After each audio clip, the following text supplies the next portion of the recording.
I'm the worst trainer in our building, by the way. Far and away, I'm the worst.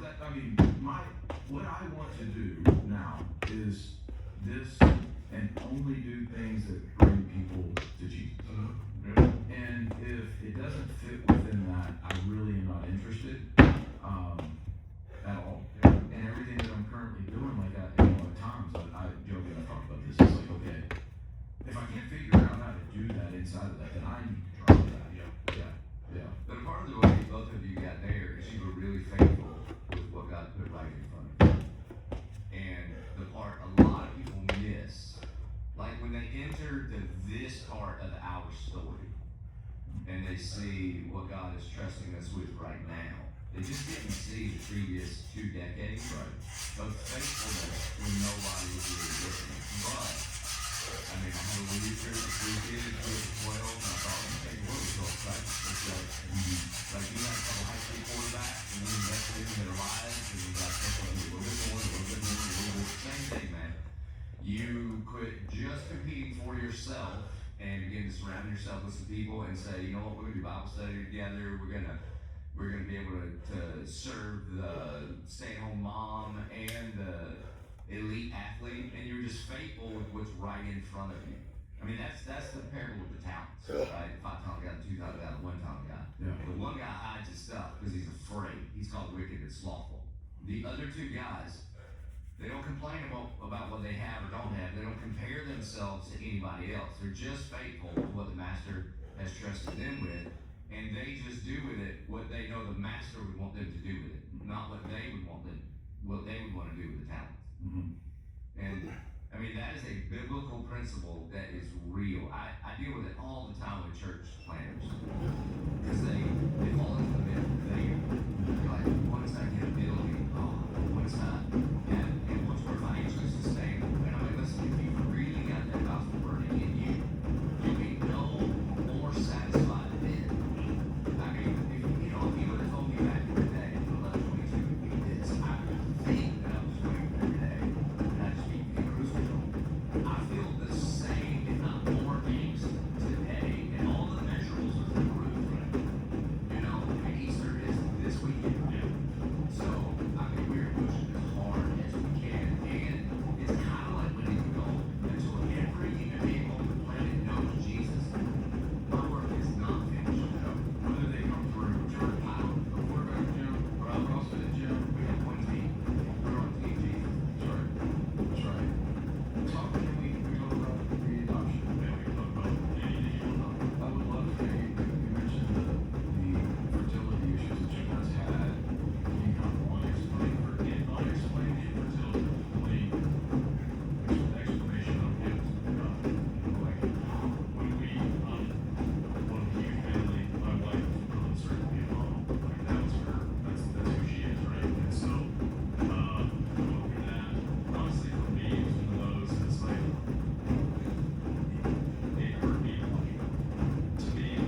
and we had Lakeland, and so we had to get all this paperwork done and all this stress, all this type of stuff, man. And now she's 11 and playing middle school softball. I had her first fly ball catch last night, man. I missed it, but it's so much fun to watch her. And so then through that process, we had so Lakeland was 2.5, and funny story too. So Lakeland was 2.5. We had a couple failed adoptions, and I'm like, I'm done. I'm good. I'm good with Lakeland. She's enough. I don't need any more. I would love to have more, but whatever. Hillary was like, you're gonna sign this. We're putting in for this last one. I'm like, I'm not. She's like, you're gonna sign this. I'm like, yes, ma'am, I'm gonna sign it.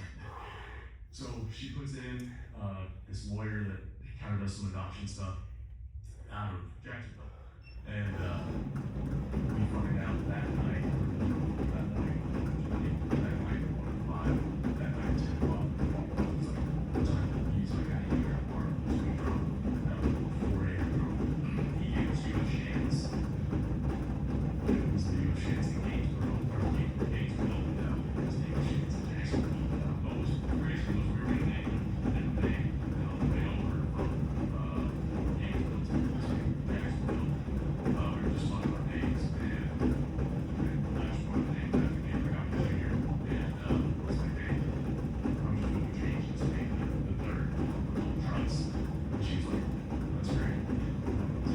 So, all right, there you go. And so we had Trice. All of 10 months later, and my wife still keeps in contact with my girl, like was my mom. And I remember sitting there with Trice, just 10 months old, and she walks in and has this look on her face. She's like, so-and-so. I had one of the babies, and she gives me the next one. Absolutely. So I knew that. A lot of later reality sets in. I'm like, oh man, we're about to have 3 kids on the age of 3, and 2 of them are 10 months apart. And I'm like, I just say yes to it. But man, I could not imagine like Violet being my grandma. Violet, and so yeah, awesome kids. You know, they're 11, 8, and 8. Technically, Trice will be 9. That's amazing. Well, you talk about from the pulpit all the time about, that's the one thing that you just can't explain. Yeah. Of all the things I meet with people about, pray with people about, I mean, I get it. When sin entered the world, it broke it. But that's the biggest head scratcher. Yeah. Kind of like I was joking last night. People are like, oh, praise God, he answered my prayers, I lost my keys. And I'm like, all right, why are you helping Tammy find her keys? She's done, she left them in the door, and you won't help his family. And I know this is not politically correct, but whatever. And what I see in church all the time is these incredible young couples, godly couples, that just want to raise a little disciple. They can't have a baby. And the least qualified humans seem to be the most fertile. And you're like, what is going on here? Yeah. So our church steps in really big with adoption, foster care. We work with a place called First Coast Women's Services here. It's a Christian pregnancy crisis center. We volunteer sonograms. We have the majority of the volunteers and really funding come from here, and we did this thing called 1010 Life that we were here about. We have a bunch of lifetime cash from so we're part of life, not just a religious statement, but we're all the way through 100%. And first of women's service, in the first year we got involved at that level, over 40. Having kids and being a champion, or was that like not your thought? I mean, it's one of those things like, what ifs, who knows? I'm sure there would have been a way, but I would have had to compromise on something. Like right now, it's like the time that I have involved with the kids and the amount that I'm present, it's like just the hours in the day wouldn't allow for the training that I was doing. And then adding on top of that, like the mindset burden. Like I was a totally different person back then. I was like singularly focused on this one goal. and I wasn't the person that I wanted to be as a father. Like I was incredibly aggressive and, you know, I don't want to say negative, but like found that fuel in a lot of ways. And just like super aggressive of like attack mode all the time. And it's like, no, I wouldn't have wanted to sacrifice like, you know, like bedtime every night. Like I put Eddie to bed and Sammy puts Pearl to bed, and it's like, no, like, if bedtime takes an hour, I let it take an hour, you know? If she wants to read more stories, it's like, no, that's the version I want to be for the kids. You know, like, Eddie's seen like one or two like events, like YouTube videos, and like, I don't think she, like, we've never like explained her, like she's two, you know, like, I don't know if she would get it. But like watching her like look at the screen and kind of look at me and look at me, like she's like, you know, like I have beard and hair now, and she's kind of like, I think she's kind of piecing some of it together, but like, no, I don't know. But no, like, I'm very glad that I waited till post-career. I'm not saying that it can't be done, I'm not saying that it's the right move for people that are doing it, but I would have had to compromise somewhere, and I just didn't want to compromise in my career. I mean, once you were done competing, I mean, you kind of like took a lot of those like mindset and stuff that you were doing and put it like right into like the program. You know, like starting HWPO, getting that off the ground. I mean, it's been, I mean, HWPO's been around for like 6 years now, right? Like it's, I think at the beginning there was so much going on. I feel now you got like a lot more balance with it, but it's crazy to see like how big HWPO has come. Like it's one of the biggest brands to come out of CrossFit in a long time, you know? Yeah, you know, like I retired in 2020, but like life didn't really change for probably like 3 years after that. Like it stayed like full tilt, like nose to the grindstone, and I just kind of shifted lanes. You know, starting the business, I think we just celebrated 4 years on our own. So like, been putting up programming for 5. Like we did our first year with a different company. So yeah, we've been 4 years on our own now. And it wasn't until Pearl was born, like within the last year, that like there's been like a big shift of like, you know, before, like when it first started, like the first year it was just me by myself. And then when we built our own app and did all that stuff, you know, like when Keith came on, Sammy was a huge role. And then like we started trickling in some people, but like it got to the point that it's like, well, we hired people that are better at everything than me, you know, like, oh, he's the CEO, we hired an accountant, we hired, you know, a tech programmer, like, we have all those other people, so like, I've been able to take a step back. But yeah, it's been wild to see, like, I legitimately remember starting that and being like, yeah, this would be like a part-time thing, like, I remember I had a number in my head, like, just give myself a metric, give myself a metric of like, this is worth the effort that I'm putting in. This was what I would need for it to like be like considered successful. And then like on the pre-sales, it hit like 10x that number, and I went, oh shit, this is bigger than I thought. Dude, I remember when it was launched. It was so exciting. I mean, you did such a good job of keeping everything that you were doing so secretive. And it was kind of everyone just wanted to look. Everyone just wanted to see what it was. And then obviously once you get a part of it, you see how great, like how good you guys do it, which was pretty cool. Has it been like crazy to think about when you look at the numbers of people that are doing your program, and it's, man, I'm reaching a lot of people here. Like has to be pretty cool to be the athlete and be known for that, and now you're just kind of the program for me, like one of my biggest things of wanting to do one in the future is like kind of give back to the people and kind of be a part of it in a different way. Has to be pretty cool. Yeah, you know, it's not so much the volume of people that like, to me, that has the most impact. It's kind of seeing like how broad it is and how many people it's reached, you know, like, I've had several people, you know, one guy actually in Houston, High Rocks, it was the fucking coolest interaction he made my weekend. But he came up and he was like, oh, yeah, like, I don't really remember me, but like, you know, we used to chat like back in the day. And this is like 6-8 years ago, maybe. And he was like, I started my weight loss journey, I was 400 pounds, and like I've lost over 100 pounds, I've kept it off. And I told him straight up, I was like, hey man, like one, I'm pumped for you, that's incredible, blah, blah, blah. But I was just like, sorry, like I don't remember those DMs specifically. And then I bumped into him like maybe 5 hours later at the venue, and he showed me his picture from when like his first progress photo, like the before photo, and I was like, bro, I remember you. Like, shit, I remember you. Changed to a different person. And he was like, dude, he's like, we used to DM all the time. Like, he was like, I couldn't believe you would reply to me. He was like, you would DM me, to check in, see how I was doing and shit. So it's that, and then like I remember I went to a high school football game with a buddy. He lives right by the high school. So one night, like his family and my family, we all walked over just for something to do, and the woman who was my principal in high school, she's now the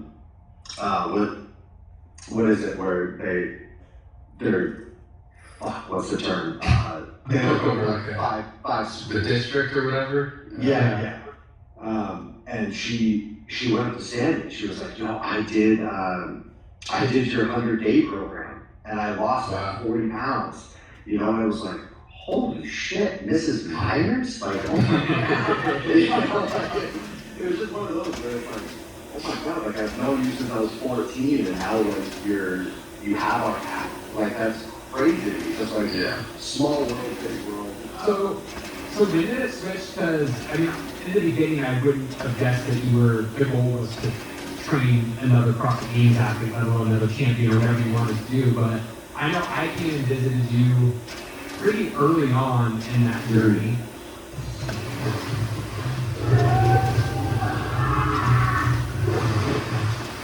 And don't do basic hydration. We need super hydration. Old Spice super hydration. Vitamin booster for 24/7 healthier looking skin. Babe, are you the all milk one? Oops, sorry. Hold on. And then obviously, like after that, you started working with Mal and Jason and all those things. Like, was there a time when you started thinking about training people, or did you saw You didn't have a choice. You didn't have a choice. or how, like, when did that kind of change, or just opportunities came up, or how did that go?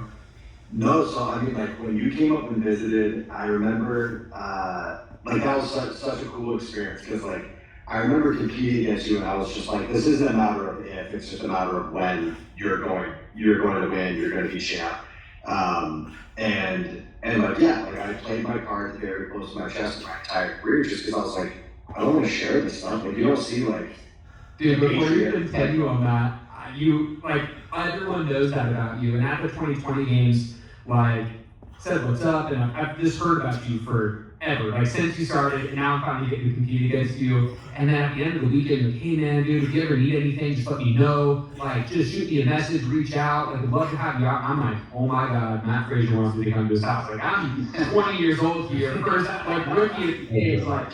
Holy shit, this is about to happen. Like, what's the need? I'm like, dude, the dude never gave me his phone number. Like, he was shit. And then he ended up shooting me a DM. I was like, oh my gosh, like this is real. This is crazy. And then it came out that he was retiring. I'm like, that makes so much more sense. But yeah, dude. I mean, coming out here is crazy. Matt, what was your first thought of Justin when he came out? When you put him through those rowing intervals? I've told the story about doing the rowing intervals so many times, and there's probably a good chance you don't even remember it, but that was a huge staple. I remember one specific workout.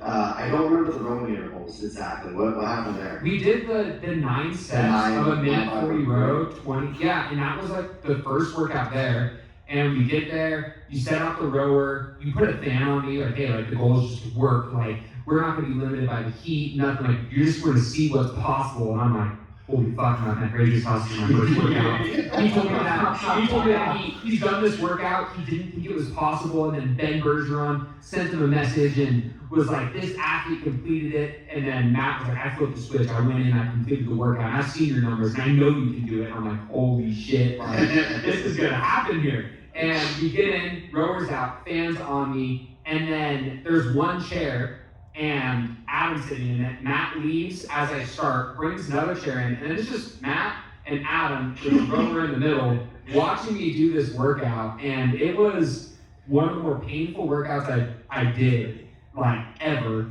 And I finished, and I think you could tell how messed up I was. Like, hey, let's maybe just call that good for this session, and we'll just see what you have to do. Matt, my first workout with Matt when I went up there, he gave me heavy Isabel at 225, and I was like, kid, this.